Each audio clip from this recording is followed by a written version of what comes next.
은혜 받으실 하나님의 말씀은 갈라디아서 2장 20절, 로마서 8장 6절 말씀입니다. 다 같이 합독하시겠습니다. 내가 그리스도와 함께 십자가에 못 박혔나니 그런즉 이제는 내가 사는 것이 아니요 오직 내 안에 그리스도께서 사시는 것이라. 이제 내가 육체 가운데 사는 것은 나를 사랑하사 나를 위하여 자기 자신을 버리신 하나님의 아들을 믿는 믿음 안에서 사는 것이라. 육신의 생각은 사망이요 영의 생각은 생명과 평안이니라. 아멘. 갈라디아서 2장 20절, 로마서 8장 6절 말씀을 가지고 내 안에 계신 그리스도를 따르는 길이란 제목으로 말씀을 나누겠습니다. 우리는 주 예수를 믿고 거듭났습니다. 거듭날 때 우리는 바로 우리 영 안에 하나님의 영원한 생명을 얻게 됩니다. 이 영원한 생명이 실제로 우리 영 안에 계십니다. 이 생명에 대해서 우리는 하나님께 늘 감사하고 이 생명 주심에 대해서 늘 우리 주님을 찬양할 필요가 있습니다. 이제 우리가 하나님을 섬기기 위해서는 바로 우리 안에 영접된 이 영원한 생명에 대한 깊은 이해가 필요합니다. 이 생명을 따라 살 때 우리는 하나님의 실제적인 축복을 누릴 수가 있습니다. 그래서 여러분들이 한 번쯤 사도 바울이 그런 고백을 합니다. 이제는 내가 사는 것이 아니라 내 안에 그리스도께서 사시는 것이다. 이제 우리 안에 그리스도가 사시는데 이 그리스도를 산다는 게 무슨 뜻일까? 우리 안에 계신 그리스도를 어떻게 따를 수 있을까? 이것에 대해서 분명하기 위해서 여러분들은 우리 안에 영접된 생명을 이해하셔야 됩니다. 첫 번째로 우리 안에 영접된 이 생명이 하나님 자신임을 확실히 알아야 됩니다. 우리는 주 예수를 믿으니까 하나님의 생명을 얻었다, 이렇게 어떤 지식적으로 아는 것이 아니라 이 지식을 넘어서 바로 우리 안에 영접된 이 생명이 하나님 자신이구나, 이것을 여러분들이 확실히 알아야 됩니다. 주님께서 이제 마지막 사역을 마치고 제자들에게 내가 너희를 떠날 것이다 이런 말씀을 했을 때 이제 그런 말씀을 들었던 제자 중에 하나가 주님, 우리에게 주님께서 자꾸만 아버지께 간다고 말씀하시는데 그 아버지를 우리에게 보여주시옵소서, 이런 질문을 하게 됩니다. 그럴 때 우리 주님께서 대답을 요한복음 14장 6절에 이렇게 대답하죠. 예수께서 이르시되 내가 곧 길이요 진리요 생명이니 나로 말미암지 않고는 아버지께 올 자가 없다. 그러면서 이제 주님께서 아버지를 보여달라 그러는데 그 아버지에 대한 설명을 바로 이렇게 하시면서 그 뒤에 계속 7절부터 읽어보니까 너희가 나를 알았더라면 내 아버지도 알았으리로다. 이제부터 너희가 그를 알았고 또 보았느니라. 빌립이 이르되 주여 아버지를 우리에게 보여주옵소서, 그리하면 족하겠나이다. 예수께서 이르시되 빌립아, 내가 이렇게 오래 너희와 함께 있을 때 내가 나를 알지 못하느냐? 나를 본 자는 아버지를 보았거늘 어찌하여 아버지를 보이려 하느냐? 내가 아버지 안에 거하고 아버지는 내 안에 계신 것을 내가 믿지 아니하느냐? 내가 너에게 이르는 말은 스스로 하는 것이 아니라 아버지께서 내 안에 계셔 그의 일을 하시는 것이니라. 내가 아버지 안에 거하고 아버지께서 내 안에 계심을 믿으라. 그렇지 못하였거든 행하는 그 일을 말미암아 나를 믿으라. 여기에 주제가 무엇입니까? 아버지가 누구라는 겁니까? 바로 아버지가 바로 육신을 입고 오신 주 예수님이라는 거예요. 믿으시면 아멘. 근데 그 주 예수님이 바로 내가 길이요 진리요 내가 생명이다. 그러니까 우리 하나님 아버지는 생명 그 자체십니다. 여러분들이 거기에 대한 분명한 이해가 있어야 될 줄 믿습니다. 태초에 말씀이 계셨는데 그 말씀이 하나님과 함께 하셨고 그 말씀은 하나님이십니다. 그뿐만 아니라 그 말씀이 육신이 되어 오신 분이 주 예수님이고 그분을 보니까 바로 아버지의 독생자의 영광이요 은혜와 진리가 충만하다고 말씀합니다. 바로 우리는 분명히 알아야 될 것은 바로 육신으로 오신 주 예수가 바로 하나님 아버지임을 알아야 되고 그분이 바로 생명이구나. 그러니까 우리가 하나님을 영접했다는 것은 바로 생명이신 그분을 우리 안에 받아들였다는 거예요. 여러분이 영접한 그 영원한 생명이 곧 하나님이십니다. 그분이 바로 우리의 주님이신 줄 믿습니다. 우리가 신앙생활할 때 가장 기본적으로 여러분들이 담대하게 믿음으로 선포할 것은 바로 우리 아버지 하나님은 생명이시구나. 또 아들 주 예수 그리스도가 바로 생명이시구나. 바로 성령도 바로 생명이십니다. 그래서 아버지의 생명, 아들의 생명은 똑같은 것인데 그 아버지의 생명, 아들의 생명을 체험할 수 있는 길이 바로 성령을 통해서 체험할 수 있다. 여러분들은 신앙생활에서 바로 우리 안에 영접된 그 생명이 바로 삼위일체 하나님의 완성으로 그 성령이 생명인 줄 믿습니다. 보통 로마서 8장 2절에 보면 이렇게 기록합니다. 바로 이는 그리스도 예수 안에 있는 생명의 성령의 법이 죄와 사망에서 우리를 해방했다. 거기서 나오는 생명의 성령의 법 한번 따라할까요? 생명의 성령의 법. 그 법자를 빼면 생명의 성령 따라합니다. 생명의 성령. 이 뜻은 이 성령이 곧 뭐예요? 생명이라는 거예요. 성령의 인격이 생명이다. 원래 생명과 성령은 같은 겁니다. 바로 이 성령 하나님 안에 무엇이 바로 생명이 충만한 거예요. 그래서 아버지가 생명이시고 예수가 생명이시고 바로 성령이 생명이시구나. 그 아버지의 생명을, 예수의 생명을 체험하는 길이 바로 우리가 성령을 체험하는 겁니다. 여러분 안에 계신 성령이 하나님의 생명인 줄 믿습니다. 그래서 한편적으로 바로 우리는 바로 우리 안에 있는 그 성령을 따라 사는 것이 생명을 따라 사는 것이다. 그거에 대한 확실히 믿음을 갖기를 축복합니다. 생명은 성령이시고 이 성령은 삼위일체 하나님의 완결 완성이신 줄 믿습니다. 그래서 여러분들이 삼위일체 하나님을 따라 산다는 것은 바로 성령을 따라 사는 것이고 그 성령은 바로 생명이시다. 우리 안에 영접된 생명이 바로 하나님입니다. 그렇다면 여러분들이 하나님을 섬긴다, 하나님을 따라 산다. 그것이 무슨 뜻입니까? 바로 안에 있는 하나님의 생명을 따라 사는 것이 바로 그리스도를 따라 사는 것이고 그 생명에 순종할 때 그리스도가 우리 안에 사시는 줄 믿습니다.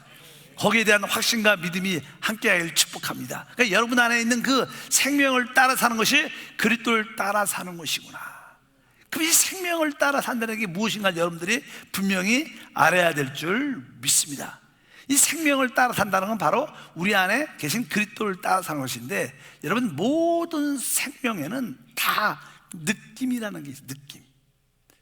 실제로 이제 우리 여기에 꽃이 있는데 우리가 종종 그런 뉴스, 그런 책에서도 실제로 그런 이야기를 많이 듣죠. 꽃을 키울 때 늘 꽃을 이렇게 만져주고 꽃에 이렇게 물을 닦아주고 꽃잎도 줄기도 닦아주면서 이렇게 너 참 이쁘다, 아름답다, 너는 정말 사랑스러운 존재다 이렇게 말하면서 좋은 열매를 많이 맺어라 이런 대화를 실제로 많이 하면 실제로 그 꽃이 그렇게 하지 않는 꽃과 차이가 많답니다. 거기에 생기가 돌고 윤기가 돌고 꽃이 진짜 잘 피고 열매도 잘 더 많이 맺는다는 실제적인 그런 통계가 실제로 있습니다. 우리가 영적으로 그것을 이해하면 진짜로 그런 거예요. 왜냐하면 이 모든 생명은 다 이 꽃들도 자체에서 꽃에 생명이 있기 때문에 이 생명은 그런 느낌이 사랑을 받고 있다는 그런 느낌을 다 갖게 돼 있어요. 우리 짐승 개도 그렇지 않습니까? 강아지도 주인이 그 사랑하는 그 표현을 보면 개들도 다 그 느낌을 표현하죠. 그래서 꼬랑지도 많이 흔들고 짖기도 하고 우리 바로 옆에 와서 눕기도 하고 이런 어떤 표현 느낌들을 갖는 겁니다. 하나님의 생명은 최고의 높은 생명이에요. 그럴 때 그분의 생명이 우리 안에 영접됐기 때문에 그분 안에 우리의 생명은 우리를 강하게 이끌어주는 그런 인도가 우리 안에 확실히 있는 줄 믿습니다. 특별히 로마서 우리 8장 6절 말씀을 다시 한번 읽어보면 이렇게 써 있습니다. 육신의 생각은 사망이요 영의 생각은 생명과 평안이다. 여기에 보면 영의 생각은 생명과 평안. 여러분들이 평안이라는 이런 단어들, 평안이라는 것은 외부적인 어떠한 평안한 그런 느낌이 아니라 이건 다 내적인 얘기예요. 내적인 마음에 있는 영의 느낌, 내적인 평안. 이 평안이라는 것은 우리 마음이 안정되고 조화가 있고 아주 평강이 있는 그런 느낌을 말합니다. 이 평안하다, 당신 요즘에 어떠세요? 편안하세요? 그러면 내 마음이 참 좋습니다, 즐겁습니다, 이렇게 다 이거 내적인 그런 느낌입니다. 우리 안에는 하나님의 생명이 영접됐기 때문에 우리 안에는 다 내적인 그 그리스도의 생명의 느낌이 다 있습니다. 여러분들이 그 느낌에 조금씩 민감하고 예민하고 그 느낌을 따라 사는 우리 모두가 돼야 될 줄 믿습니다. 이 느낌에 대한 말씀 중에 느낌이라는 단어는 다른 표현으로 감각이 있다 없다. 저 사람은 음악에 감각이 있어, 저분은 그림에 감각이 있는 것 같아, 이런 그런 말을 하지 않습니까? 우리가 종종 어떤 스포츠에 운동신경이 좋아요, 어떤 감각을 의미하는데 성경에 감각이라는 그런 단어가 기록되어 있는데 에베소서 4장 19절 말씀을 읽어보면 그들이 감각 없는 자가 되어 자신을 방탕에 방임하여 모든 더러운 것을 욕심으로 행하되, 여기 말씀에 보면 그들이 감각 없는 자가 되어, 감각이 없다는 것은 안에 느낌이 없다는 거예요. 여러분, 보통 사람의 기본적인 도덕과 윤리를 적인 삶을 살기 위해서 하나님이 우리에게 주신 부분 중에 하나가 양심이라는 감각이에요. 모든 사람은 대부분 양심이라는 감각을 다 가지고 있습니다. 여러분, 양심의 감각, 느낌이 있으세요, 없으세요? 다 있죠. 그래서 어떤 악한 일, 속이는 일, 나쁜 일을 혹시 할 수 없이 하려고 할 때 이 양심의 느낌이 자꾸만 우리를 불안하게, 떨리게 만드는 그런 것을 다 갖고 있습니다. 근데 악한 자들, 아주 더러운 자들, 자기 욕심을 채우려고 하는 자들은 이 육신의 어떤 감각, 양심의 감각인데 그 양심의 감각을 버립니다. 그 느낌을 포기하고 그 악한 일, 더러운 일, 자기 욕심대로 행하는 그런 일을 하죠. 항상 우리 안에는 그런 감각이 있는데 많은 이방인들, 하나님을 알지 못하는 사람들은 이 양심의 느낌의 감각을 포기했다는 거예요. 그것을 버렸다는 거예요. 그래서 더 악하게 되고 악한 일을 한다고 이렇게 말씀합니다. 그런데 예수를 믿게 되면 이 거듭난 영을 갖게 될 때 양심의 느낌이 믿지 않는 사람보다 적어도 3배 이상 강화됩니다. 그래서 예수를 믿게 되면 양심의 느낌이 예민해지죠. 그래서 어떤 나쁜 짓을 속일, 거짓말을 할 만해도 양심의 불안과 초조를 느끼게 되어 있어요. 특별히 제가 한 1900 선교사를 제가 91년도에 갔어요. 91년도에 한 92년도와 93년도, 92년도 초쯤 됐는데 또 93년도까지 보니까 그때는 이제 북한에서 벌목공들이 많이 이렇게 러시아나 이 카자흐스탄 쪽으로 이렇게 살기가 어려우니까 도망쳐 나와서 이게 숨어서 일하는 그런 북한 동포들이 많이 있었어요. 그래서 어느 날 이렇게 예배를 드리고 있는데 예배 끝나고 누가 나를 좀 보자 그러더라고. 보니까 우리 한국 사람이에요. 북한 사람, 우리 한국 사람이죠. 그냥 말은 북한 말이지만, 그래서 자기가 북한에서 벌목공을 하가 왔는데 목사님 나 좀 도와주십시오. 그래서 그 당시 한 92년도 3년쯤 됐죠. 그때는 요즘에는 뭐 워낙 북한에서 넘어온 사람이 많지만 그 당시만 해도요 그런 사람들이 많지 않았어요. 그리고 한국과 이 관계가 어렵기 때문에 되게 조심스러운 그렇다는데, 그래서 참 안 됐고 하나님이 이 사람을 구원하기 원하시는구나. 그래갖고 이분을 할 수 없이 우리 집에서 같이 2, 3년 동안 같이 살았어요. 그래서 주변에 이제는 저도 외국인이니까 경찰들이 이렇게 종종 이렇게 와서 확인하니까 이 사람을 뭐라고 말할 수도 없고, 그래서 제가 그랬습니다. 그 당시만 해도 우리 카자흐스탄이 중국하고 국경선을 갖고 이게 국경선이 돼 있기 때문에 왔다 갔다 하는 사람이 많았습니다. 그래서 이 중국에서 일하러 돈 벌러 온 사람들이 종종 많았습니다. 조금씩 있었어요. 그렇기 때문에 이분은 북한에서 온 사람이다. 그래서 그 형제한테도 북한에서 왔다고 말하라. 그래갖고 그냥 북한에서 왔다고 해서 내가 우리 집에서 잠시 있는 중이다. 그래갖고 같이 살았는데, 이 북한 청년을 오랫동안 데리고 있면서 참 특이한 것을 하나 발견했어. 저도 그냥 처음으로 그냥 북한 청년들과 같이 살아보는 거예요. 근데 그냥 북한 사람들의 사고방식이 우리하고 다른 거예요, 많이. 아마 내가 볼 때는 이 북한도 그렇고 사회주의도 그렇고 보통 이게 나라에서 모든 걸 공급해 주죠. 그때만 해도. 지금이야 이제는 그렇지 않아. 지금은 북한에서 또 이렇게 러시아도 마찬가지, 카자흐스탄도 정부에서 국민을 살릴 수 있는 그런 재정이 없으니까 각자 장사해서 각자 벌어서 하라 그러는데, 옛날엔 사회주의 그 정부에서 다 필요한 걸 공급해 줬기 때문에 어떤 물건을 받아도 당연하게 받는 의식이 있어요. 당연하게 내가 받는 건데, 도움 받는 건 당연하게 받는 거, 이런 의식이 있습니다. 그래서 종종 우리가 이제는 어떤 좋은 선물을 받고 서울에서 와갖고 선물 주면 고맙다는 소리를 안 해.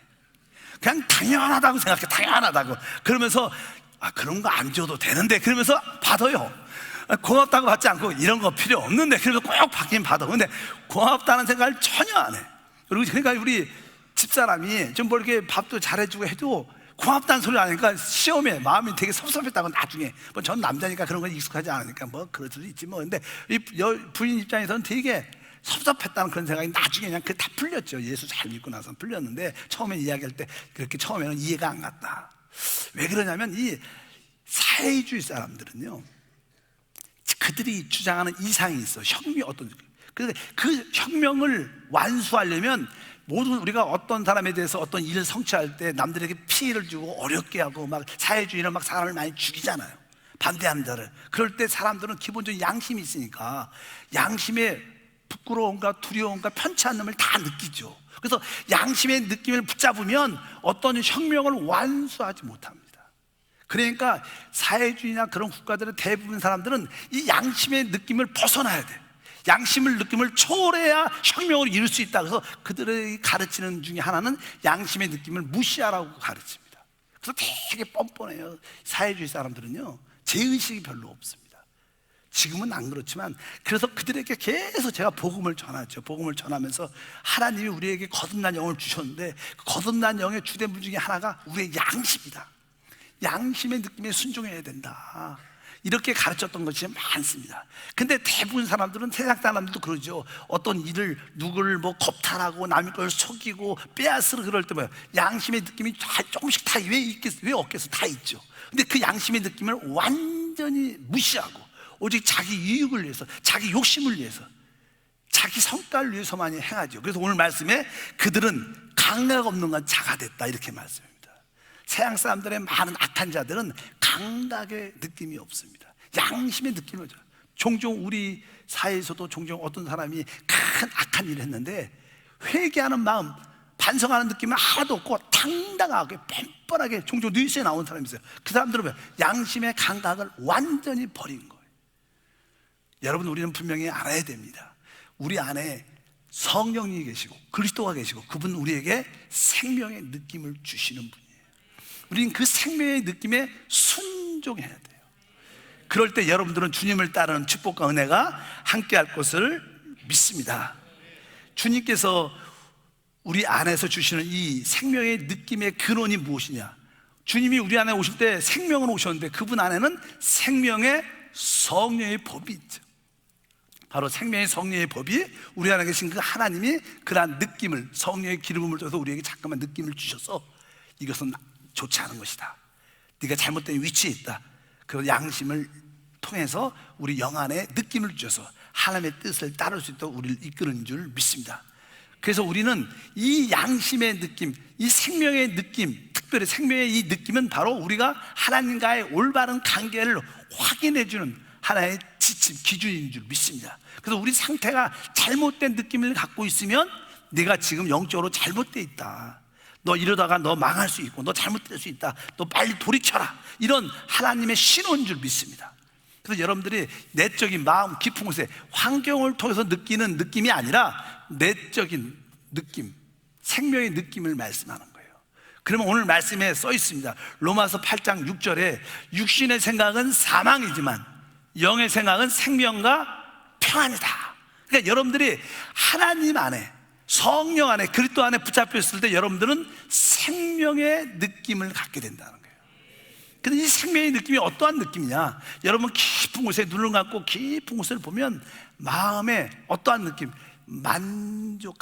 만족함이 있어요. 만족함. 그리고 자유합니다. 내적으로 상태가 만족이 있고 자유하여, 그러니까 강함을 느낍니다. 그래, 한번 해보자, 하면 된다, 이런 내적인 그 느낌들이 있어요. 그러니까 새롭다는 모든 일을, 찬양도 오늘 새롭네, 아주 찬양이 아주 은혜가 되네, 이렇게 새로움을 느껴요. 이런 분들은 영적인 상태가 좋다는 거예요. 그리고 마음속에 안식이 있어요. 그리고 오늘 말씀에 편안, 생명과 편안한 마음이 여러분 안에 있으면 여러분들이 지금 그리스도 안에 그리스도를 따르고 있는 상태를 의미하는 거예요. 여러분들이 이러한 느낌으로 살아야 돼요. 이런 느낌에서 벗어나면 안 되는 거예요. 왜? 이런 느낌이 그리스도를 따르는 길인 줄 믿습니다. 이런 느낌이 바로 이 생명의 느낌이 여러분에게 축복으로 인도하는 느낌인 줄 믿습니다. 그래서 생명과 평강의 느낌이 바로 이런 거구나. 항상 내가 무엇을 결정할 때 보이는 것으로 판단하지 말고 내 안에 있는 생명의 느낌을 따라 결정해야겠구나. 그런 은혜가 있길 주로 축복합니다. 이런 느낌에 순종할 때 여러분은 그리스도를 따라 사는 거예요. 그럴 때 그리스도가 우리 안에 사기 때문에 놀라운 역사가 우리 안에 일어날 줄 믿습니다. 그러한 느낌 몇 가지 다시 한번 따라볼까요? 만족, 그다음에 아주 자유함, 강함, 그다음에 새로움, 그다음에 안식한 느낌, 그다음에 평안함. 이러한 느낌들, 아주 좋은 느낌들이죠. 이런 느낌들은 바로 우리가 하나님 안에, 영 안에 합당한 위치에 서 있다는 뜻을 의미해요. 바로 이런 느낌을 따라 한 발 한 발 걸어가면 여러분들은 자연스럽게 그리스도를 따라 사는, 성령을 따라 사는 승리의 축복을 함께 할 줄 믿습니다. 근데 항상 느낌이 이런 느낌만 있는 게 아닙니다. 아까 그 안에 육신의 생각은 사망이다. 사망의 느낌, 사망의 느낌. 사망의 느낌은 아까 여기에 듣기가 반대되는 거예요. 아까는 만족인데 만족 대신 내적으로 공허하고 텅 빈 느낌. 내가 왜 살지?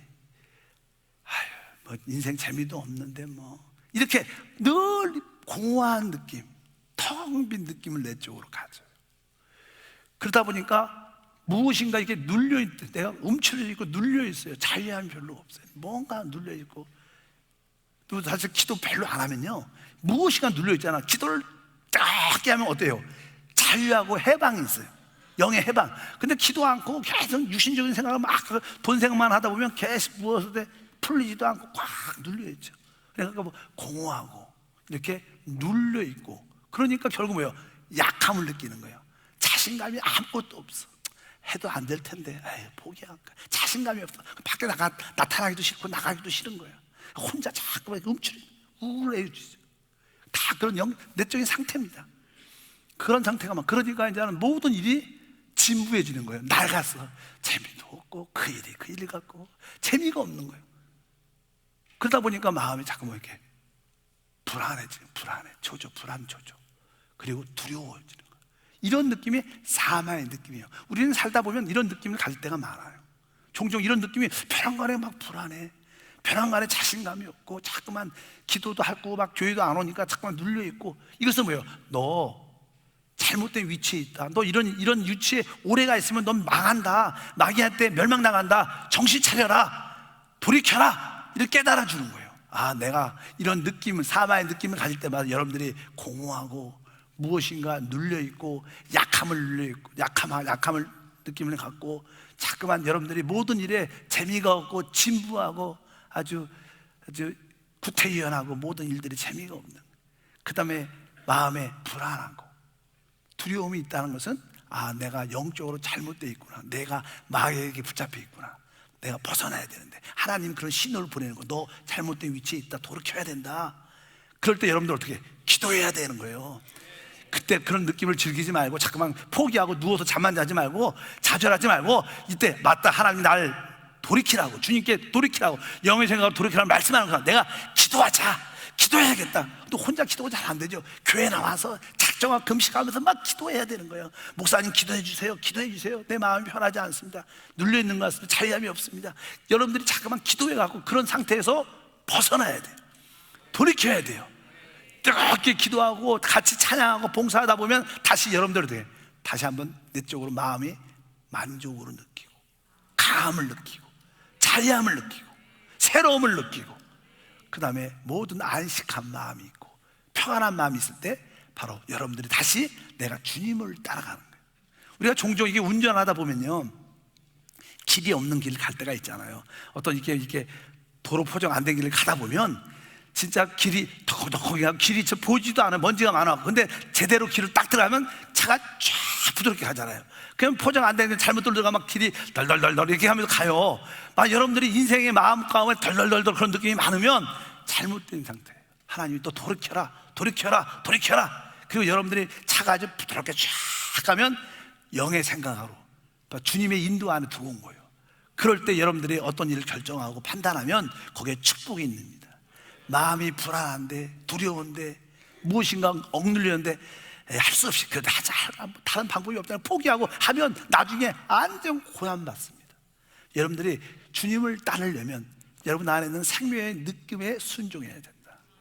바로 적극적인 느낌에 순종하시고, 소극적인 그런 안 좋은 느낌이 있을 때는 기도하고 찬양하고 교회 나오고 하나님 말씀으로 충만해서 다시 돌이키는 여러분 되시길 주님으로 축복합니다. 그래서 2020년은 맞다, 내 안에 계신 그리스도가 계시는데 내 안에 그리스도가 살기 위해서 내가 이 생명의 느낌에 순종하겠다. 항상 내 안에 만족이 있을 때 내가 결정하겠다. 내가 해방과 자유함이 있을 때 내가 모든 일을 판단하고 결정하겠다. 내 안에 안식한 마음, 평안한 느낌이 있을 때 내가 이것을 결정하겠다. 이 느낌은 밖의 환경을 보고 사람을 보고 느끼는 느낌이 아닙니다. 안에 기도할 때 마음 안에 있는 그 생명의 느낌을 느끼고 따라가요. 왜? 모든 생명은 다 느낌이 있어요. 우리 안에 계시는 영원한 생명의 느낌은 우리를 그렇게 인도하셔요. 여러분들이 그 생명의 느낌을 따라 한 발 한 발 가면 여러분들은 바로 성령을 따라 사는 것이고, 그게 그리스도를 따라 사는 것이고, 그게 바로 하나님께 순종하는 겁니다. 이게 하나님께 순종하는 거예요. 2020년에 하나님께 순종하는 한 해, 그리스도를 따르는 한 해, 성령을 따라 행하는 한 해가 되기를 축복합니다. 하나님 아버지 진심으로 감사합니다. 다시 한번 2020년에는 참된 하나님의 생명을 따라, 성령을 따라, 그리스도를 따라, 하나님을 따라 살기를 원합니다. 영의 생각은 생명과 평강입니다. 바로 영 안에 있는 그 생명의 느낌을 따라, 평안의 느낌을 따라 우리가 걸어가게 도와 주시옵소서. 항상 만족을 갖게 하소서. 우리 안에 자유함과 강함을 갖게 도와주시고, 하나님 우리 안에 늘 새로움과 안식과 평안의 마음을 올 때까지 기도하고 찬양함으로 그러한 생명의 느낌이 올 때 우리가 모든 것을 시작하고 달려가도록 복 내려 주시옵소서. 주 예수 이름으로 기도함나이다. 아멘. 다 같이 한번